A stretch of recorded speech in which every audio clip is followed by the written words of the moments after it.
Hey, good morning everyone. I hope that every Sunday we are all learning and growing in our knowledge of God. So as we continued from the book of Genesis, if you remember last Sunday, Genesis 42, we learned about how our past comes to haunt us if we don't deal with it and deal with it quickly. So we'll continue with our Bible study on Genesis 43. And we'll read verse 1 and 2. The title of the lesson this morning is Fears and Tears. And what we're going to look at is the fear of the brothers and the tears of Joseph. So now the brothers are back with the food grains. Now Jacob and all his children did not know how long the famine would continue. Of course, Joseph knew it, but Jacob and his children did not know. And they thought that, maybe the food they brought could be enough to last them through the famine, so they don't have to take Benjamin back to Egypt. Of course, they still have to figure out how to get their brother back. But what we see over here is they delayed the trip to go to Egypt as much as they could. And as the famine got worse, the food got over, they became desperate. And what we see over here with this family is, they knew what they're supposed to do, but they procrastinated as much as they could. Have you ever procrastinated? You know that some things needs to be done, but you said I'll do it later or I'll do it tomorrow. And then before you realize it, the situation gets out of control, or you come close to a deadline and you become desperate. And then even as you do it at the last minute, the result of your work, because it is not done at the last minute, is not your best. You just do it and get over with it. Can you relate to this? Because I can. I used to do that on many occasions. In fact, procrastination was my middle name. Our favorite sentence is, I will do it later. I will start exercising tomorrow. I will start watching my diet and be more careful about what I eat, but I'll do it from tomorrow. I will start looking for a job tomorrow. I will start studying seriously from tomorrow. I will start saving money from next month. I will follow Jesus, but later. And for sad fact is, in many occasions, tomorrow never comes. Why do we procrastinate? I guess one of the big reasons is laziness. We are lazy. We are comfort seeker. We don't want to get out of our comfort zone. And so many times also, we don't want to deal with some unpleasant things, unpleasant situation. And so what we do is we make all kinds of excuses. Look in Proverbs 26 verse 13 to 15. And so we see a sluggard, because he doesn't want to do it. So there's a lion on the road, a fierce lion roaming in the streets. And that's what we do many times. We just make excuses. And see, when you procrastinate, there is serious consequences, because procrastinate hurts. In this situation, the whole family would have to go hungry and ultimately die of hunger. And because we procrastinate, we never start, we do not get the opportunity, we don't reap the benefit, we lose opportunity of doing great things. And I want to encourage brothers and sisters, if you are struggling with procrastination, make a decision today that, hey, I will do things on time or before time, so that I will grab those opportunities that God gives me. So there comes a point when Jacob then asked them to go back to Egypt and get that food grain. Let's read further. Let's see the response of the children, verse 3 to 5. So the response of the children is they refused to say, we are not going back without Benjamin. They were fear in them. The brothers were fearful to face Joseph, who they thought was actually an Egyptian authority. Now we all have fear of authority. It could be a boss at workplace, if you're in school or college, teachers, police, because somehow you feel they have power over you. And sometimes we feel like they can abuse their power. And many do, by the way. I know a couple of days ago, maybe 2 weeks ago, I remember traveling, and suddenly I was stopped by the police. And I was like, okay, I have a license, driving license, I have my pollution check done, I have my insurance. So, by the way, Calcutta police are very polite and very nice compared to Delhi police. And so I asked him what happened, and he said, oh, show me your road tax that you paid. Now, of course, when in Delhi, when I bought the car, the road tax is paid for lifetime. You pay one time for the rest of your life. And now everything is online. So they put my car number and it says, road tax NA. And I said NA basically means not applicable because I've paid it for it's a lifetime of the car. And he was not willing to listen, and he told me to talk to another police, his supervisor. I told him the same thing. By the way, I paid a lifetime, it is not applicable. And this guy said, okay, fine, you go. Next week, exactly at another place, I was again stopped by a police and asked the same thing. This time there was no fear in me because I know exactly why they stopped me. And I said, hey, by the way, I have paid for the lifetime. And this time, I took a copy of the Xerox copy of my original receipt and I kept it in the car. And see, when you are doing what is right, you don't have to fear authority. But when you are on the wrong, you must fear, because you know that if you are caught, you will have to face consequences. Now, many times we fear people, but when it comes to God, who has the supreme authority, we have no fear. In Matthew chapter 10, verse 28, that passage is not there. Jesus said, do not be afraid of those who kill the body but cannot kill the soul. Rather be afraid of the one who can destroy both soul and body in hell. Now Jesus is talking about that we got to be more fearful about God than people or authority. Proverbs 9 verse 10 says, the fear of the Lord is the beginning of wisdom. When we are fearful about God, walk in reverence of Him, then we don't have to worry about things of this world, and we will make sure that we are doing what is right. The brothers were more fearful about the Egyptian authority, in this case Joseph, than being afraid of God. In verse 6 of Genesis 43, we say the Israel replied, that is Jacob replied, why did you bring this trouble on me by telling the man you had another brother? So the brothers had the fear of authority, but Jacob had the fear of losing Benjamin, or losing his loved one. Of course, Jacob lost Joseph. Now he was fearful that he might lose Benjamin also. And this fear is very real, because I struggle with that. Especially as our kids have grown up, all three of them are grown up, and they're going to leave home. They're going to spread their wings and write their own testimony. I fear, as they go into the world, what will happen to the world? What if something bad happen to them? I struggle with that every single day. Of course, that makes me pray more. That makes me depend on God more. Come into His presence more. Let's read further, verse 8 to 10. Now, for the very first time, we see Judah in a good light. Because remember, he was the one who suggested for Joseph to be sold as a slave. He was the one who did not keep his word to his daughter-in-law Tamar of giving his youngest son in marriage after the two eldest sons died. He was the one who slept with Tamar thinking she was a prostitute. Of course, he was deceived, but he was the one who initiated the relationship thinking that she's a prostitute. But in verse 9, for the very first time, we see him coming forward, guaranteeing the safety of Benjamin and willing to take responsibility. He says that I guarantee his safety. You hold me personally responsible for him. If I do not bring him back to you and set him free, I will bear the blame before you all my life. This is one area that many fail, taking responsibility. One of the reasons why many of us are not growing and maturing or becoming successful is because we find it very convenient to blame others than to take responsibility. We blame our circumstances, our family, our friends, our spouse, the government. I'm like this because my family and my upbringing is responsible. My marriage is struggling because of my spouse. I am not successful because I did not get enough opportunities. I failed in my exam because the teacher did not give me the marks, or the exam paper was too difficult. Okay, let's assume that all that you say is true.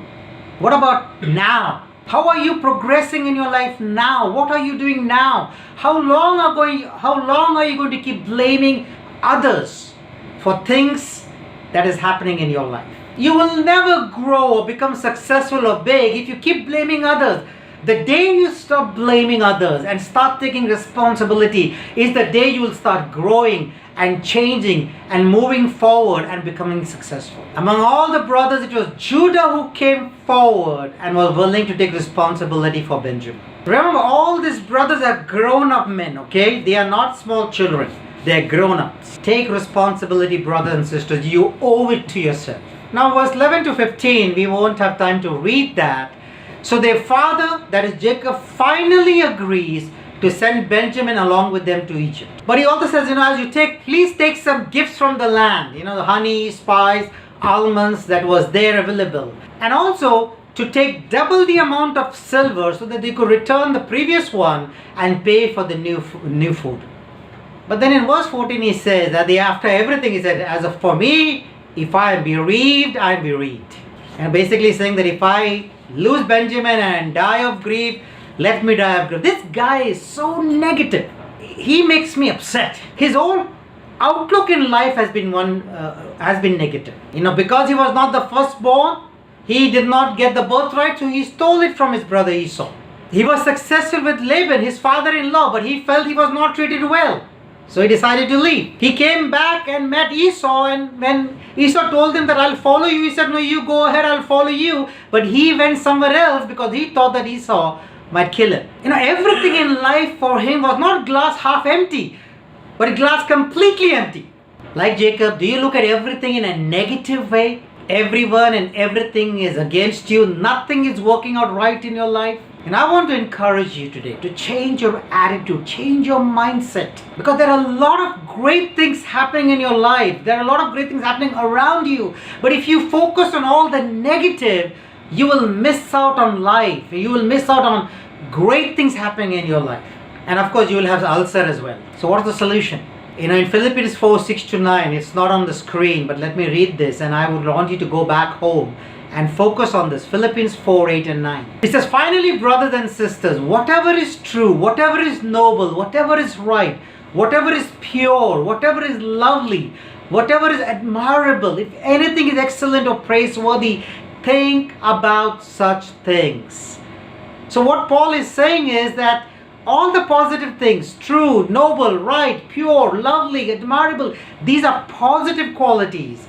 Focus on these things. And Paul was living that kind of a life, and that's the reason in verse 9 he says that whatever you have learned or received or heard from you or seen in me, put it into practice. And when you do that, Paul says, and God of peace will be with you. You will be at peace.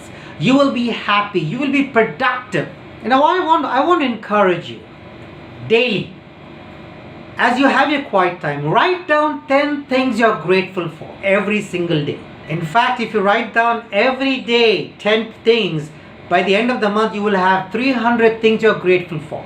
You would have 3,650 things to be grateful for at the end of the year. And you know what will that will do to you? You will see your mindset changing. As you start focusing on all the good things, you'll be happy, you'll be productive, and of course your ulcer will also be gone. And you will then start encouraging others around you by just your presence and just by your attitude. Let's not be like Jacob, who sees his glass empty, but let us have a positive outlook in life, like Paul. So now the brothers, they take all the gifts, they take the money and Benjamin, and they head off to Egypt to meet Joseph. So let's read what happens and how does Joseph treat them. Let's read verse 16 to 18. So now when they come again, this time with Benjamin, Joseph in fact takes them, or tells his servant to take them to his house and prepare a meal for them, have a feast. Now the brothers, they did not know what was happening, and when they saw them taking them to the house, fear gripped them. If you look in verse 18, they were thinking that Joseph maybe want to take their donkeys and make them as their slaves. Now first of all, we got to understand, Joseph was so rich and so powerful that he didn't need their donkeys or them as slaves. And also if he wanted to harm them, he could have done it in open daylight, because he had the whole Egyptian army at his beck and call. Their response was the response of a guilty soul and a fearful heart. And that is what guilt does, brothers and sisters. It makes you fearful. And when you're fearful, it makes you assume the worst. And even in general, in our lives, when we think about others, we always assume the worst about others than assuming the best about others. Now, what happens when you assume the worst about others? Because if you're wrong about the other person, it makes you look bad. And it hurts your relationship with that person. It damages your relationship with that person. But if you assume the best in others and you're wrong, then it puts the other person in the bad light and not you. And also when you assume the worst, it makes you negative and critical. And also it works the other way around. Because you're negative and critical, you also tend to assume the worst. So you are negative and critical, you assume the worst, and because you assume the worst, you are again negative and critical, and you assume the worst. So it's a circle that you can never get out if you don't repent of that. So now we see the brothers, they talk to the servant and they try to clarify the situation.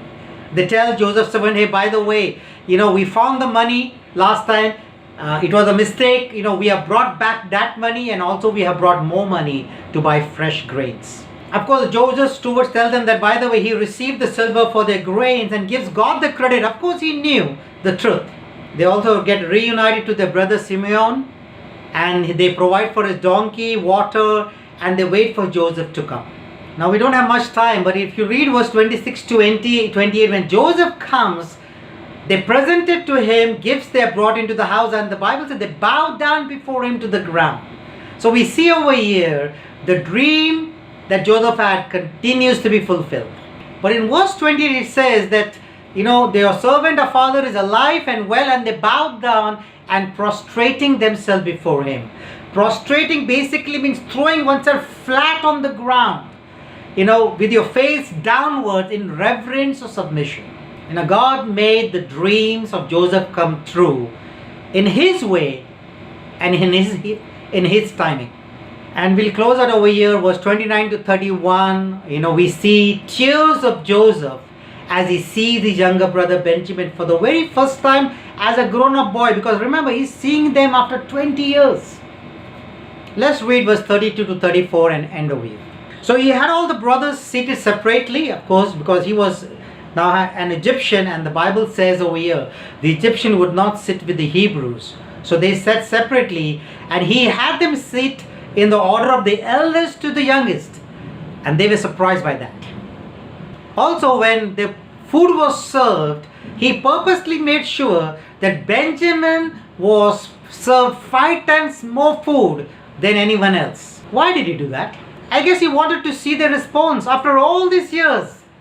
Have they changed? Have they repented? Or are they the same brothers that he had 20 years ago? He wanted to see that, are they treating Benjamin well, or are they jealous of Benjamin just as they used to be jealous of him? Till this point of time, he does not reveal who he really is. So, in conclusion, what lesson can we take from today's chapter? The first thing is, we got to stop procrastinating. Let's do things quickly. Whatever you're supposed to do, be responsible. In fact, Judah even made a comment. He said that, by now, if he had not procrastinated, we could have gone and come back twice. That's how long they were procrastinating. The second thing we see over here is take responsibility. Judah, among all the brothers, was the one who at last took responsibility for Benjamin. Stop blaming everyone around, because that's not going to help you in any way, and especially it will not help you to grow. Number 3 is we got to stop being negative. Jacob was negative about life, and that doesn't help anybody. Learn to assume the best and not the worst about others. And that's the first thing, assume the best. I hope you learned something today. I hope that you will not just hear it with one ear and forget it, but I pray that you will implement that and grow to become the person that God wants you to be. It's there in the Bible, not just as a story, but it is there for you and me to learn and become a better person. Amen. Thank you very much. God bless you. Have a great week.